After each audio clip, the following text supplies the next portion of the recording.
He said it loudly enough for the crystal glasses to go still. You were nobody before us. A sentence meant to shrink her, delivered like a verdict in a room that mistook volume for authority. She didn't argue, didn't defend, didn't even look up right away. Just finished her water, slow, precise, as if time itself worked for her. Because what no one at that table understood wasn't in the room. Not in the laughter, not in the contracts they thought they controlled. It was already filed, signed, structured, waiting. And by morning, when the CFO opened the cap table, the numbers would say something very different. The chandelier above the dining hall looked less like lighting and more like a warning.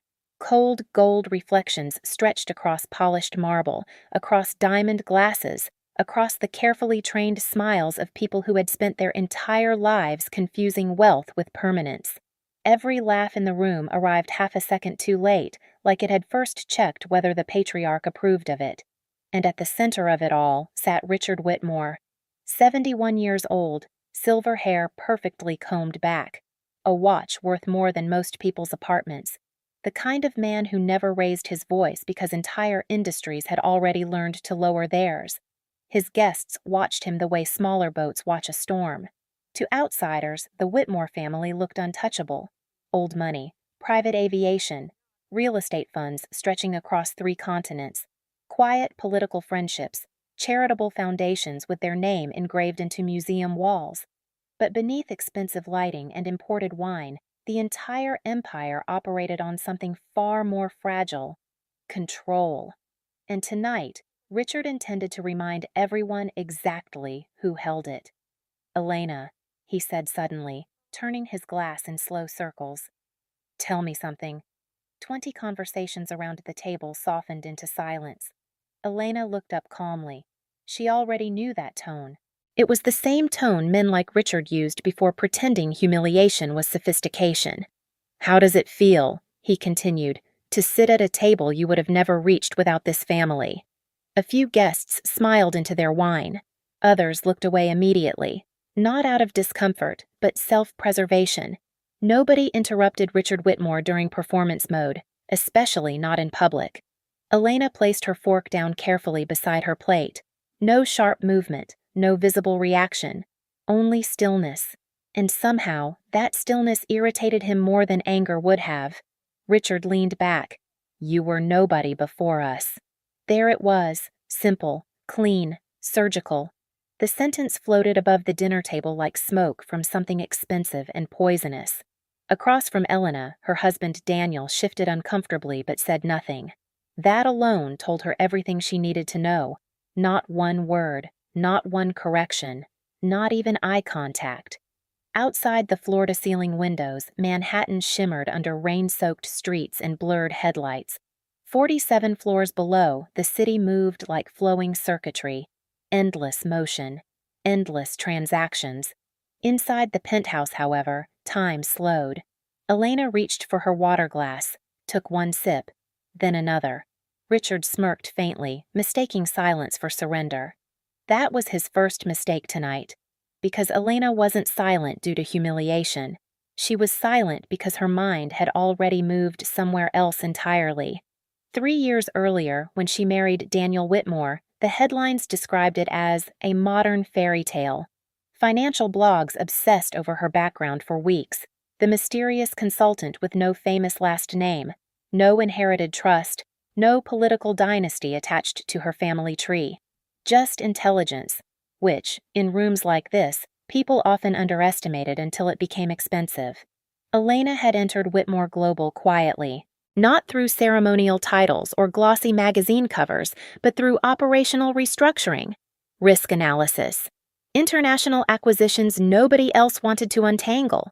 She fixed problems the executives created. And the strangest part? Most of them never realized it, because the highest levels of corporate power rarely reward the person carrying the structure. They reward the people standing on top of it pretending they built it themselves. Richard loved visible power. Elena specialized in invisible leverage, very different species. A server approached carefully with another bottle of wine, but Richard lifted 2 fingers without looking. The server immediately retreated. Control. Everything in this room revolved around demonstrating it. You should be grateful, Richard continued casually. Most people spend entire lifetimes trying to enter circles like this. A woman beside him laughed too quickly. Elena recognized the type instantly. Professional agreement. Luxury edition. She turned slightly toward Richard. You're right, she said softly. The table relaxed. Several guests smiled with visible relief, sensing the performance nearing its expected ending, but Elena continued. I did enter this world because of your family. Richard nodded once, satisfied already. Then she added, and after seeing it from the inside, I understand why everyone here is so afraid. Silence. Not dramatic silence. Worse. The kind that arrives naturally. Daniel looked at her immediately. Elena? But she calmly lifted a hand without even looking at him. Not aggressive. Just final. Richard's smile faded by less than an inch. What exactly is that supposed to mean? Elena leaned back slightly in her chair. The rain outside intensified, tracing silver rivers across the glass walls of the penthouse. It means, she said, this room is full of people pretending certainty while checking your facial expression before every opinion. Nobody moved. Even the servers suddenly became invisible. Richard let out a dry laugh. You think you understand power? No, Elena replied calmly. I think most people here confuse dependency with power. A small shift traveled through the table like an electrical fluctuation. Tiny things, a tightened jaw, a lowered glass. Someone suddenly very interested in their phone, because deep down, everyone around Richard Whitmore understood one dangerous truth. He wasn't feared because he was invincible. He was feared because too many financial ecosystems depended on him staying stable. Banks, boards, political donors, executives, luxury itself. The illusion had become infrastructure, and illusions hate being observed out loud. Daniel finally spoke again, quieter this time. Elena, maybe tonight isn't the best night for honesty? She asked gently. He said nothing. That silence hurt more than Richard's insult ever could. Not because Elena needed defending, but because she suddenly realized Daniel had inherited more than his father's company. He had inherited his fear. Richard adjusted his cufflinks slowly. You've become very confident lately. No, Elena said, just less convenient. That landed harder than she intended. Several guests exchanged glances immediately, because every executive in that room understood the sentence beneath the sentence. Convenient people get rewarded, necessary people get controlled, and dangerous people? They stop asking permission. Richard's expression cooled completely now. The polished, grandfatherly charm disappeared, revealing something older beneath it. Something corporate, predatory, precise. You should be careful, he said quietly. Confidence can disappear very quickly when it's financed by somebody else.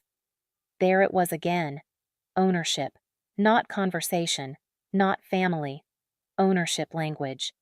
Elena studied him for a moment, then slowly reached for the folded napkin beside her plate.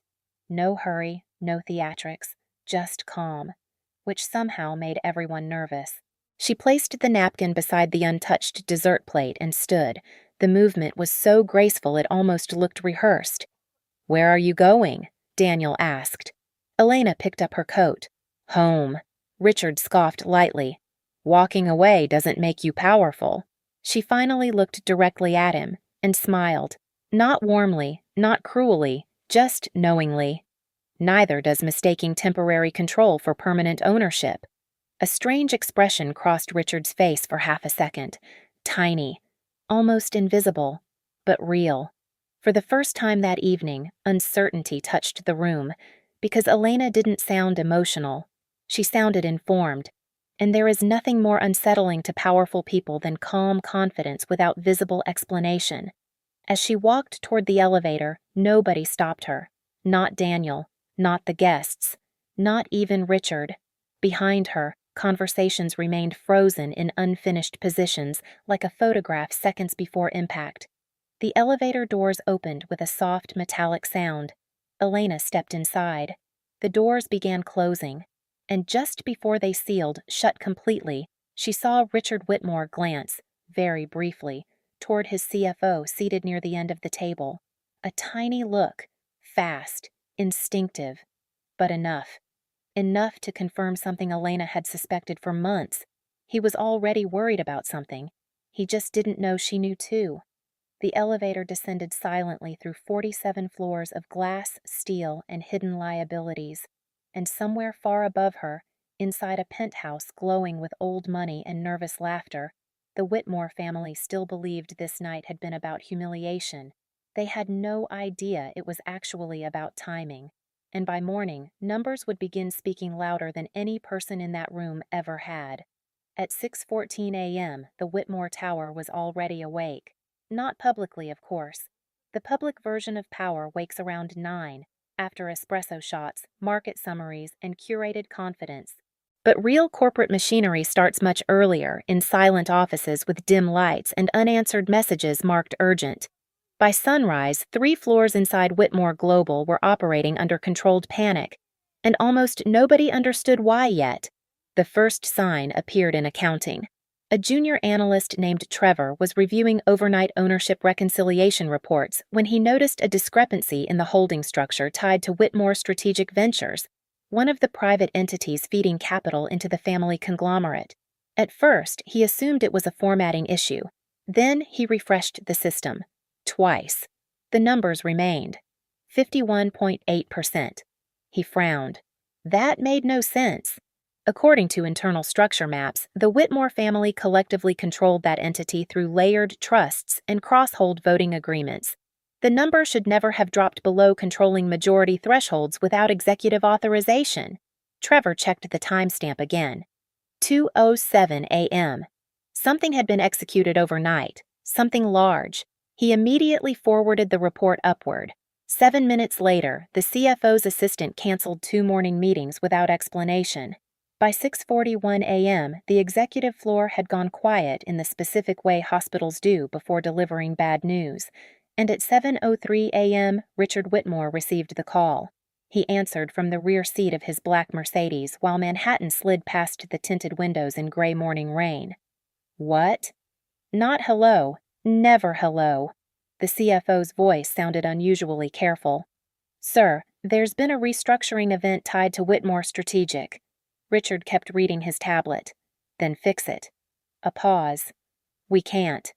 That made Richard look up. Outside, traffic lights reflected across wet asphalt like fractured warning signals. What exactly are you trying to say? Another pause. Even through the speaker, Richard could hear people moving quickly in the background. Printers, doors, tight voices, the sounds of expensive stress. There was a conversion trigger executed overnight, the CFO said carefully. Voting rights transferred through the Lexington vehicle. Richard's expression hardened instantly. Impossible. The Lexington vehicle existed specifically to prevent hostile shifts in operational authority. Only 3 people fully understood its structure. Richard, external counsel, and... His thoughts stopped.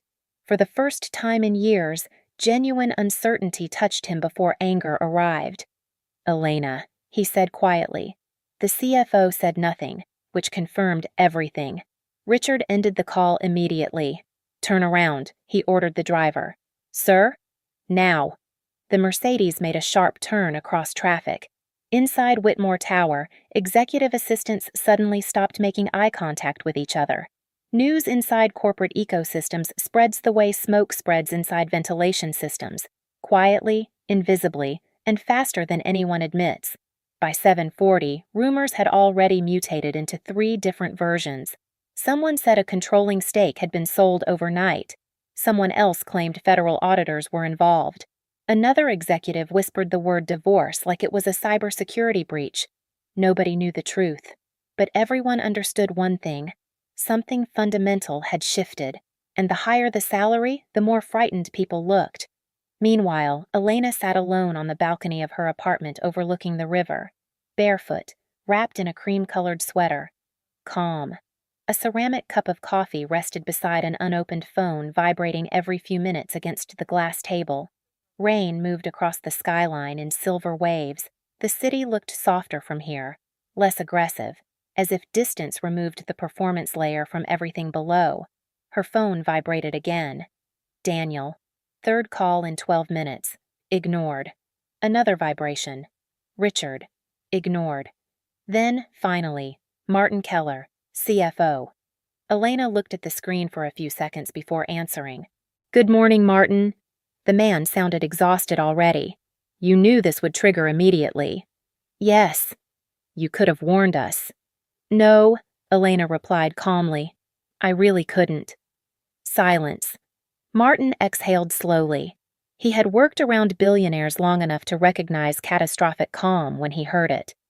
You activated the dormant clause through the Lexington structure, he said carefully. How? Elena smiled faintly at the rain beyond the balcony. Your legal department should read their own agreements more often. Martin rubbed his forehead inside the executive conference room, now crowded with nervous attorneys. The issue wasn't just ownership percentage, it was mechanism. Years earlier, during an international expansion crisis, Elena had quietly negotiated emergency stabilization terms for Whitmore Strategic when several overseas investors threatened withdrawal. At the time, nobody paid attention to the technical language because the company survived and markets recovered. Classic executive mistake. People celebrate survival and ignore architecture. But hidden inside those stabilization agreements sat a conversion condition tied to operational continuity and strategic dependency thresholds. Most executives dismissed it as legal redundancy. Elena never did, because she wrote it. And over the last 3 years, while everyone else focused on visible authority, magazine covers, charity galas, acquisition headlines, Elena had been quietly becoming structurally essential to multiple operational sectors inside Whitmore Global: vendor relationships, foreign licensing pathways, risk mediation chains, private debt restructuring access, invisible systems, the kind corporations stop noticing until they disappear. And 6 months ago, Richard made one fatal mistake. He attempted to reduce her authority while increasing her operational load. That imbalance triggered the contingency framework. Not emotionally, mathematically, which was far more dangerous. Inside Whitmore Tower, the executive conference room looked like an emergency bunker disguised as luxury. Legal teams spread documents across a 30-foot glass table while screens displayed ownership trees and voting structures in glowing blue diagrams. Every few minutes, somebody repeated the same sentence in a different form. How did we miss this? Because nobody thought to look. That was the real answer. People at the top often assume power protects them from technical consequences, especially when the person building the technical framework speaks softly. Richard entered the room at 8:11 a.m.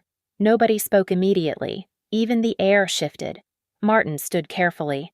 We're still analyzing. Explain it in one sentence. Martin hesitated, then delivered the sentence nobody in the room wanted attached to their career. She currently controls the majority voting pathway. Silence. One attorney adjusted his glasses with visibly shaking fingers. Richard stared at the screen. 51.8%. The number glowed like an insult. No, Richard said flatly. That's temporary. Nobody answered, because temporary wasn't the reassuring word he thought it was. Temporary meant real. Temporary meant active. Temporary meant lawyers. Richard slowly removed his gloves. When was she planning to tell us? Martin looked directly at him for the first time all morning. I don't think she was planning to. That hit harder than the percentage itself, because suddenly Richard understood the true imbalance here. Elena never needed public recognition, never needed applause, never needed permission to appear powerful. She had simply built leverage quietly enough that nobody noticed until it became irreversible.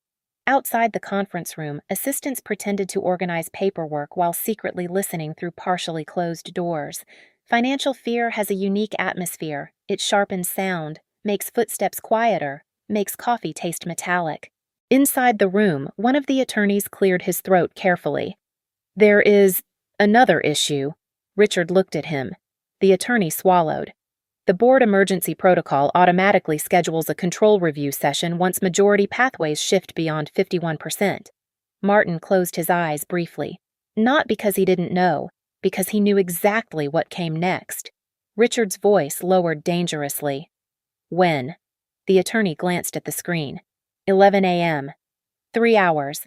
3 hours before internal governance mechanisms formally acknowledged Elena Whitmore as the controlling decision authority within Whitmore Strategic Holdings. 3 hours before the illusion inside that penthouse dinner officially became obsolete. Richard stared through the glass walls overlooking Manhattan. The city remained indifferent. Markets opened. People bought coffee. Taxis moved through rain. Somewhere below, millions of strangers continued their lives completely unaware that one of the city's most powerful families was quietly beginning to fracture from the inside. And for the first time in decades, Richard Whitmore realized something horrifying. He had spent years trying to control the loudest people in the room, while completely underestimating the quietest one. At 8:32 a.m., Elena finally checked her unread messages.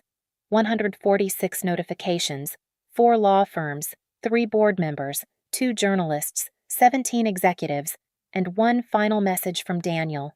Just 1 sentence. I didn't know. Elena stared at it for a long moment, then locked the phone again without replying. Because sometimes the most painful betrayals are not acts of cruelty, they are acts of silence. And upstairs, inside Whitmore Tower, silence was becoming very expensive. If you've ever watched powerful people confuse control with ownership, subscribe and stay with this story until the end. Because the most dangerous shifts never begin with shouting. They begin quietly. Inside contracts nobody bothered to read twice. And what happens next inside Whitmore Global? Nobody at that dinner table is ready for it. By 10:52 a.m., the boardroom temperature had dropped to 19 degrees. Not officially. No one touched the thermostat. But tension changes air faster than machinery ever can. The executive conference floor of Whitmore Tower now resembled a financial quarantine zone. Assistants moved quickly without speaking. Phones vibrated non-stop against marble countertops. Half-drunk coffees sat abandoned beside open legal folders as if their owners had physically forgotten thirst. Inside Boardroom A, 11 directors waited around a black glass table worth more than most annual salaries. Nobody looked comfortable, not even the people pretending to be. A giant screen at the far end of the room displayed the emergency governance review notice in sterile corporate lettering. Control Threshold Event. Whitmore Strategic Holdings. 11 a.m. Mandatory review session. The sentence itself looked harmless, but everyone inside the room understood what it really meant. The system had stopped recognizing Richard Whitmore as untouchable, and systems are terrifying precisely because they don't care about ego. Richard stood near the windows overlooking Manhattan, hands clasped behind his back, calm externally, dangerous internally. Martin Keller watched him carefully from across the room. In 22 years as CFO, Martin had seen Richard destroy careers with less emotion than most people used to decline lunch invitations. But today was different. Today, Richard wasn't operating from dominance. He was operating from destabilization. And destabilized powerful men tend to make catastrophic decisions very quickly. She's not here yet? Richard asked. No. What game is she playing? Martin almost answered honestly. She isn't playing one. But instead, he said carefully, legal counsel confirmed she acknowledged attendance. Richard's jaw tightened slightly. Outside the glass walls, rain clouds dragged shadows across the skyline like bruises moving over steel. At 10:57, the doors opened. Every conversation stopped instantly. Elena entered alone. No dramatic entrance. No visible security team. No designer intimidation tactics. Just a charcoal gray suit, minimal jewelry, and the same calm expression she wore while ordering coffee, which somehow unsettled the room more than aggression would have. Several board members straightened immediately. One even stood halfway before realizing what he was doing. Interesting, Elena thought. Fear adapts quickly. She walked toward the table calmly, placing a thin leather folder beside her seat. Richard never moved from the window. You seem very comfortable for someone who just detonated a governance crisis. Elena sat down smoothly. You call it a crisis because you assumed the structure belonged to you permanently. A few directors exchanged nervous glances. Nobody wanted to become visible inside this conversation. Unfortunately for them, visibility had already arrived. Richard turned slowly toward the room. "Let's stop pretending this is procedural," he said coldly. "This is leverage through technical manipulation." Elena folded her hands. "No. This is what happens when executives ignore operational dependency while prioritizing optics." That landed directly on several people around the table. Because it was true. Whitmore Global had spent years investing in appearance-based authority, magazine interviews, luxury partnerships, public expansion campaigns. Meanwhile, Elena quietly built the infrastructure underneath it all. The board knew it. They just never expected the infrastructure to become self-aware. At exactly 11 a.m., the governance officer initiated the review session. His voice sounded slightly unsteady. "Emergency threshold review regarding majority pathway conversion under Lexington continuity provisions." Nobody listened to the introduction. Everyone watched Elena and Richard instead. Corporate wars rarely resemble movies. They're quieter, cleaner, more terrifying, because the weapons are language, percentages, signatures, timing, and once activated, those things don't care who cries afterward. The governance officer continued reviewing the legal structure displayed across the screen. Layer after layer appeared: holding entities, trust branches, convertible authority mechanisms, cross-voting contingencies. The architecture looked less like business and more like a high-security maze. Several directors frowned deeper with every page, because for the first time, they weren't seeing a family company. They were seeing Elena's design, and that realization changed the emotional geometry of the room completely. Richard noticed it too. That bothered him more than the ownership percentage itself. Respect was moving, quietly, dangerously, toward her. One director finally spoke. "When exactly was this contingency framework established?" Elena answered without hesitation. 31 months ago, during the Singapore restructuring negotiations." Another director blinked. "That long ago?" "Yes." Martin lowered his eyes briefly, because suddenly dozens of small moments across the last 3 years rearranged themselves in his memory. The late-night operational reviews, the legal revisions nobody prioritized, the dependency reports Elena kept insisting mattered. God. She had been building this silently the entire time. Richard stepped closer to the table now. "And your intention was what exactly? To ambush this company?" Elena looked directly at him. "My intention was stability." He laughed once, short, sharp. "Stability?" "Yes," she replied calmly, "until your leadership started treating essential systems like disposable labor." The room went still again. Not because of the accusation, because everybody understood she wasn't speaking emotionally. She was speaking operationally, and operations are measurable. A dangerous thing in rooms built on reputation. Richard leaned forward slightly. "You're enjoying this?" "No," Elena said quietly. "You just finally have to experience uncertainty without protection." That sentence cut deeper than shouting ever could, because billionaires rarely fear loss itself. They fear exposure to the same instability ordinary people live with daily. For decades, Richard Whitmore controlled outcomes through pressure, influence, and financial gravity.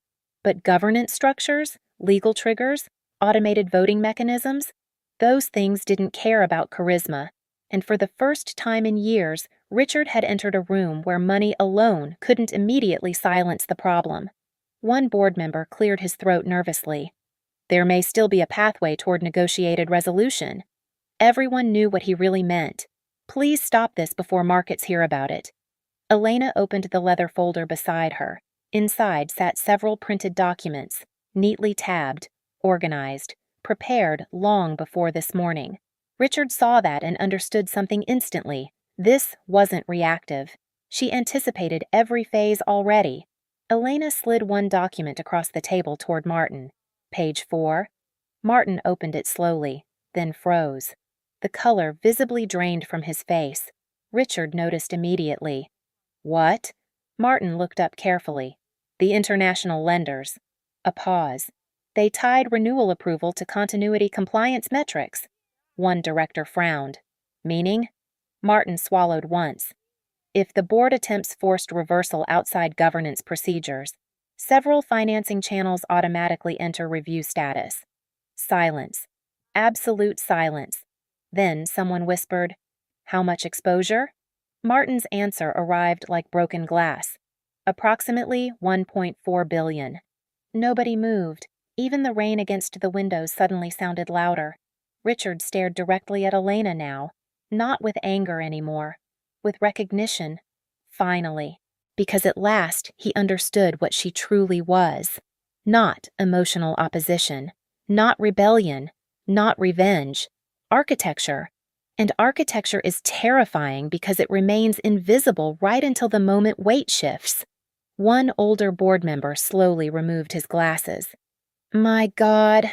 Elena looked around the room calmly. "I warned this company for years about over-centralized dependency risk." Richard's voice dropped lower. "You built the dependency." "No," Elena replied. "I became the only person willing to manage it properly."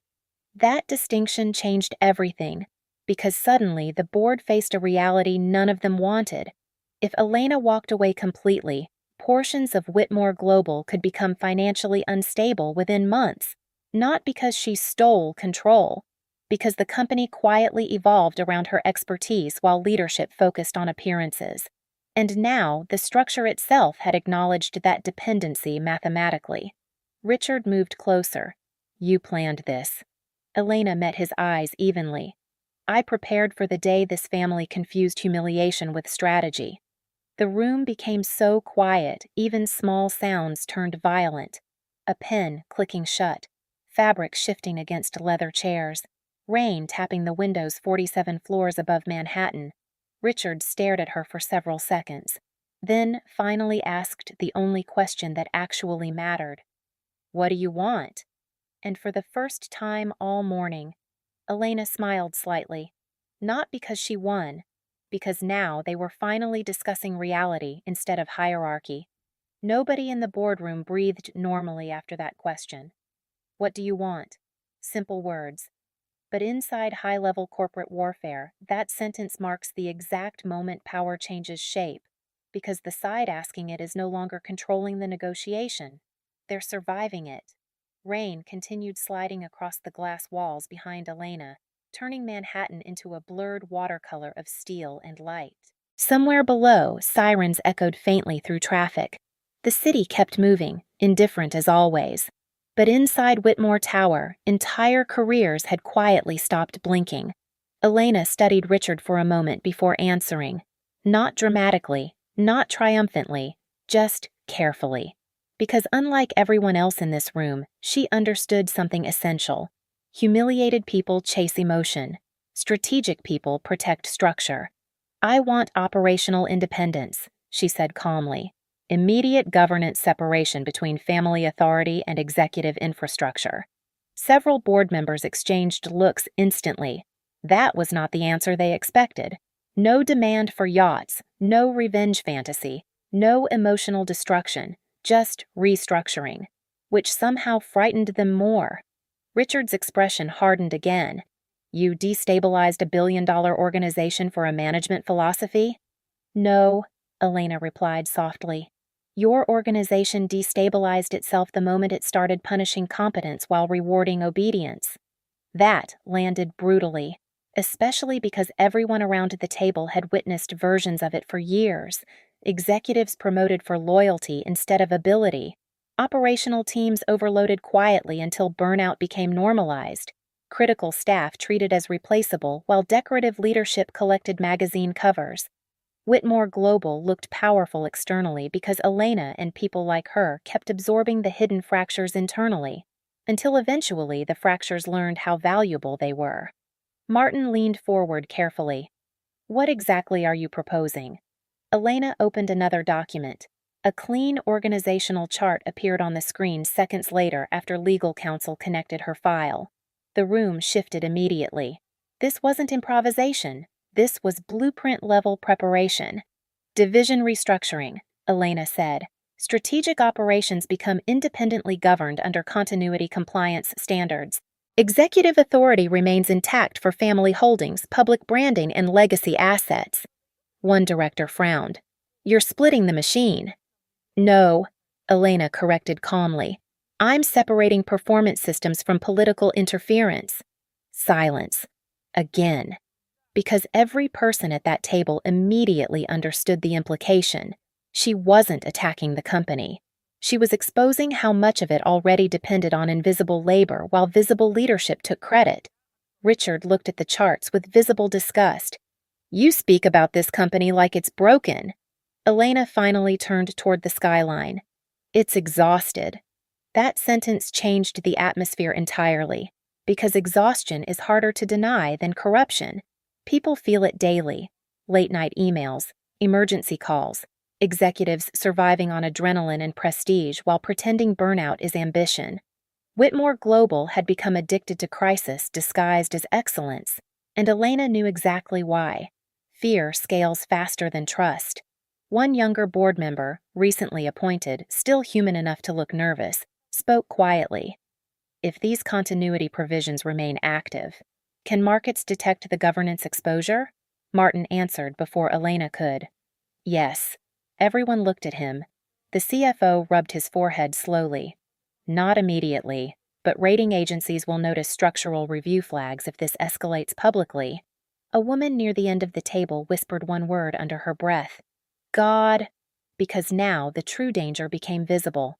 Not scandal, not headlines, confidence erosion. And in finance, confidence behaves like oxygen. Most people only notice it after the room starts emptying. Richard walked toward Elena slowly now, measured, controlled, dangerous. You could have spoken to me privately. Elena looked up at him calmly. I tried for 3 years. That stopped him, not fully, but enough. Because deep down, Richard knew she was right. He remembered the reports he skimmed instead of reading. The staffing warnings dismissed as operational noise, the meetings delegated downward because she'll handle it. That last phrase suddenly echoed differently now. She'll handle it. The 4 most expensive words in corporate history. Daniel entered the room unexpectedly at 11:43. Nobody noticed at first. Then the side door opened quietly, and every eye shifted toward him almost simultaneously. He looked terrible. Not physically, emotionally. Like a man who had just discovered his entire life came with hidden footnotes. His tie hung slightly loose. His phone remained clutched in one hand like he'd forgotten it was there. Richard's face darkened immediately. This is a closed session. Daniel ignored him. He looked only at Elena. Why didn't you tell me? There it was, not anger, not accusation, pain, which somehow made the room even more uncomfortable. Elena studied him for several seconds before answering. Would you have listened? Daniel opened his mouth, then stopped, because both of them already knew the answer. Not fully, not really. Like everyone else around her, Daniel loved Elena most comfortably when her intelligence remained useful but non-threatening.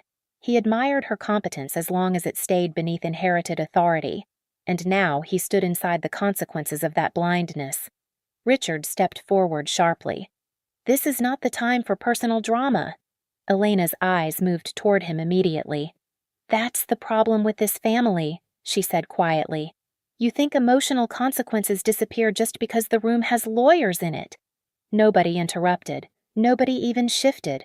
Because suddenly the boardroom no longer felt like a governance dispute. It felt like an autopsy. Daniel looked toward the ownership charts glowing across the screen. 51.8%. The number looked unreal. You planned all this alone? No, Elena replied. I survived alone. That sentence hit differently. Even Martin looked away afterward. Because survival language only appears after long-term neglect. And every executive in this room silently realized the same horrifying possibility. They may have mistaken Elena's calm professionalism for infinite tolerance. Classic leadership failure. People confuse composure with absence of limits. Daniel moved closer carefully. So, what happens now? Elena answered honestly. That depends on whether this company wants transformation or war. The word war changed the oxygen in the room instantly. Not because anyone expected violence, because financial wars destroy differently, quietly, through confidence collapses, executive exits, legal exposure, debt pressure, board fractures, the kind of destruction that arrives wearing expensive suits. Richard folded his arms. You're threatening your own family. Elena's expression barely changed. No, she said softly. Your family threatened itself the moment respect became conditional. Outside, thunder rolled across Manhattan, low, distant, heavy enough to vibrate faintly through the glass. For a moment, nobody spoke. Then, Martin's assistant entered hurriedly carrying a tablet. She looked terrified. Sir? Martin took the device. His face immediately lost color again. Richard noticed. What now? Martin stared at the screen silently for 2 long seconds, then finally answered. One of the international funds paused their renewal review. The room froze. Why? Richard demanded. Martin looked directly at him. They're requesting clarification regarding continuity leadership. Nobody needed translation. The market had started smelling uncertainty already, and markets react to uncertainty the way sharks react to blood. Fast.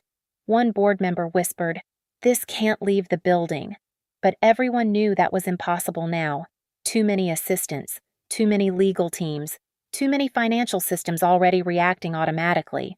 The machine was awake, and machines don't care about family pride. Elena stood slowly from her chair. Every eye followed her instantly. "What are you doing?" Richard asked. She picked up her folder calmly.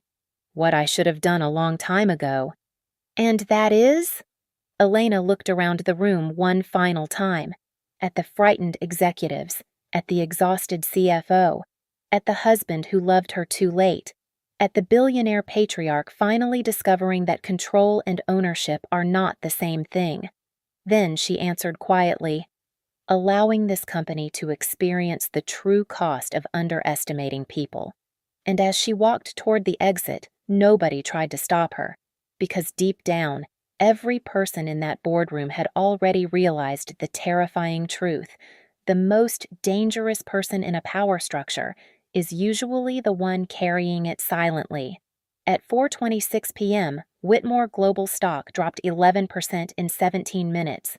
No official scandal, no criminal investigation, no leaked affair, just uncertainty, which, on Wall Street, is often more lethal than bad news itself.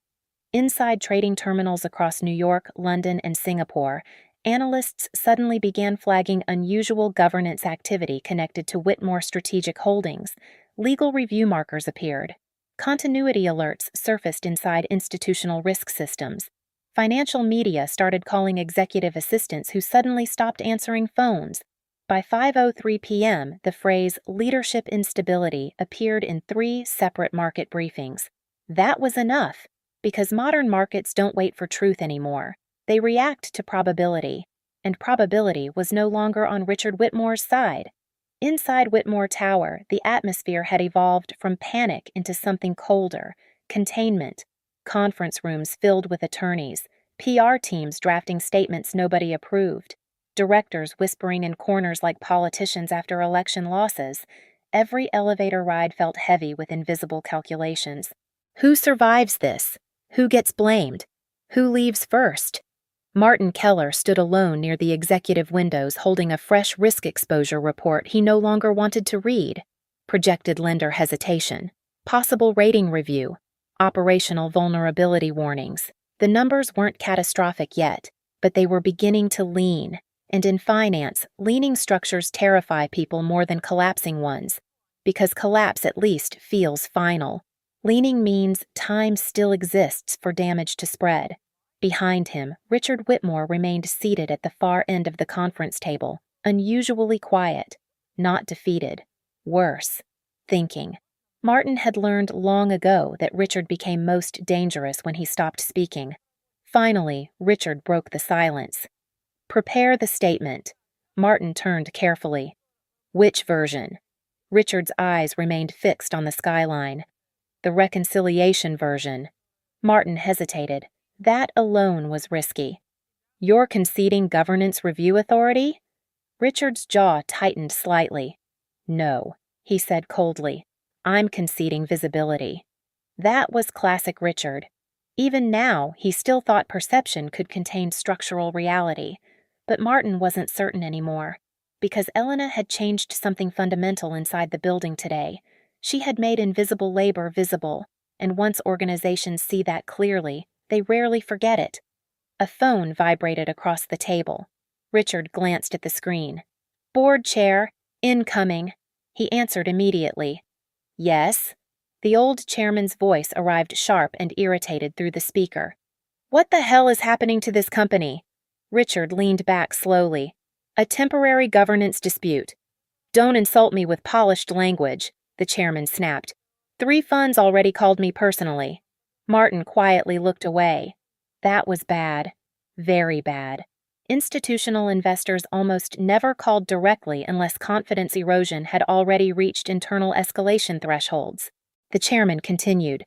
"Tell me one thing honestly. Can she operate without this family?" Richard didn't answer immediately, and that silence became the answer. Because everyone now understood something uncomfortable. Whitmore Global needed Elena operationally far more than Elena needed Whitmore Global financially. That imbalance changed the entire battlefield. At 6:11 p.m., Elena sat inside a quiet private lounge overlooking the river while Manhattan slowly transitioned into evening light. No television, no assistants, no legal teams hovering nearby. Just silence. For the first time in years, actual silence. Her phone rested face down beside untouched tea while rain softened against the windows in delicate silver lines. The city looked beautiful at dusk, less arrogant somehow, like daylight had finally stopped pretending. A soft voice interrupted her thoughts. "You really detonated the empire." Elena looked up. Sophia Laurent stood near the entrance holding a coat over one arm. Former mergers counsel. One of the only people inside Whitmore Global who ever truly understood Elena. Sophia sat across from her carefully. "I warned you this family would eventually corner itself," Elena said quietly. Sophia gave a dry laugh. "Yes, but I assumed there'd be more screaming." "That comes later." For the first time all day, Elena smiled genuinely. Small, tired, human. Sophia studied her for a moment. "You okay?" Interesting question, because people had asked Elena about performance for years, efficiency, deadlines, risk tolerance, but almost nobody asked whether she herself was okay.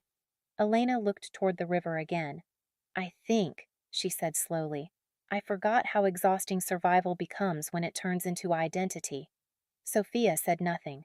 Good lawyers know silence has texture, and this silence carried grief. Not grief for the company, for the years, the constant management of fragile male egos disguised as leadership. The invisible emotional mathematics women in power often perform automatically just to remain acceptable. Speak carefully, win softly, never embarrass insecure men publicly, smile while carrying systems they barely understand. Elena was tired of translating her intelligence into something less threatening, and today, finally, the translation stopped. Sophia leaned forward slightly. "Do you regret it?" Elena thought about Richard, about Daniel, about the dinner table, about finishing that glass of water while an entire room quietly waited for humiliation to land properly. Then she answered honestly, "No." Outside, lightning flickered somewhere beyond the skyline. Soft, distant, like a camera flash from another universe. Back inside Whitmore Tower, Daniel Whitmore stood alone in his father's office for the first time in years. The room smelled like leather, expensive paper, and control. Every object inside it communicated the same message. Richard Whitmore built this world. But Daniel suddenly saw something else too. How lonely it was. His father stood near the bar pouring whiskey with mechanical precision. Neither spoke for several seconds. Finally, Daniel asked quietly, "Did you ever respect her?" Richard didn't turn around. "That's not the issue." "Yes," Daniel said. "It is." Richard placed the glass down harder than intended. "You think this is about emotions?"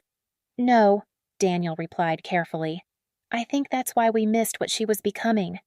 That sentence landed heavily, because for the first time all day, someone inside the Whitmore family had finally spoken the real diagnosis aloud. They underestimated Elena because they emotionally categorized her before intellectually evaluating her. Wife, supportive, useful, manageable. And while they reduced her psychologically, she built structural leverage professionally. Richard finally looked at his son.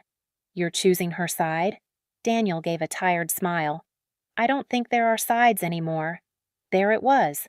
The first truly honest sentence spoken inside Whitmore Tower all day. Not sides, consequences. And consequences don't negotiate emotionally. At 7:02 p.m., financial news alerts officially broke the story. Governance review underway at Whitmore Strategic Shares fall amid leadership. Uncertainty. Questions exploded instantly. Commentators speculated. Analysts dissected ownership structures live on television. Social media transformed partial information into mythology within minutes. Nobody had full details yet. But one narrative emerged quickly. Someone inside Whitmore Global had quietly accumulated extraordinary leverage without public recognition. And that fascinated people, because modern audiences instinctively recognize invisible labor when they finally see it exposed. Inside her quiet lounge overlooking the darkening river, Elena finally turned her phone over again. 412 unread messages. She ignored most of them, but one notification caught her attention. A message from Martin Keller. Only 5 words. You were right about everything. Elena stared at the sentence for a long moment, then slowly locked the screen again. Not because the message satisfied her, but because it didn't. Validation arrives strangely late sometimes, long after exhaustion already moved in. Outside, Manhattan glowed beneath rain and reflected light like a living circuit board. And somewhere high above the city, inside offices built on legacy and control, powerful men were finally confronting a reality they had avoided for years. The people carrying organizations quietly are usually the ones holding them together.